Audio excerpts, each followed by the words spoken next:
Brookhiyyaa naaf gala guyyoota ulfaataa dila tokko dabarsite. Yaatis akkasuma obboleettiitii naaf gala yoota akkaan ulfaatu yeroon atitti abdii murachuuf xarafarra geesse hedduu takkaattu naaf gala siin hubadha. Akkasumaatis obboleessa kiyya yeroo ulfaattuudha jiruutee keessatti dabarsite. Yerootti saayibboottan kee bakka barbaadan gahanii ati immoo ganda keessatti itti haftee qalbiin si cabe. Hojii dila takka eegaltee garuu siin milkaa'une taa'u jirta mana. Naaf galanii ulfaatti jiruun akka harree daleedee akka nama jiraachuu qabda. Yeroo garii harree taayitilli jiru kun maqaa kabajaatii beekanii ma'aragiidha. Amiirri Omayyaad Empire harumaa Marwaan bin Muhammad namni jaha amiira hoogganaa biyyaati.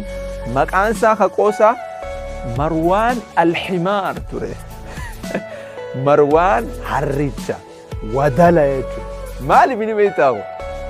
Gama halkan kanneen bu'aa ba'ii keessa jirtu tana keessa dabari. Obboleessa kiyya danda'atee.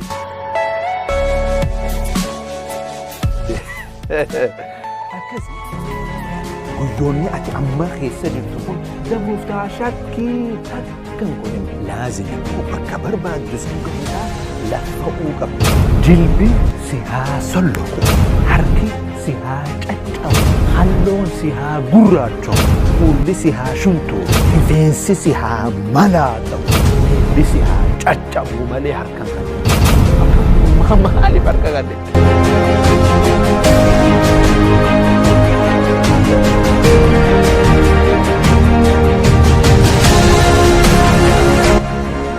jiruun ni ulfaatti ati immoo jiruurra jabaata hin arga. Jiruun ni ulfaatti ati immoo nama dogongora isaarraa baratee boruu isaa egeree isaa jaarratu ta'e ta'uu danda'a. Ol ka'e lafa gama dalagaa gama dalagaa.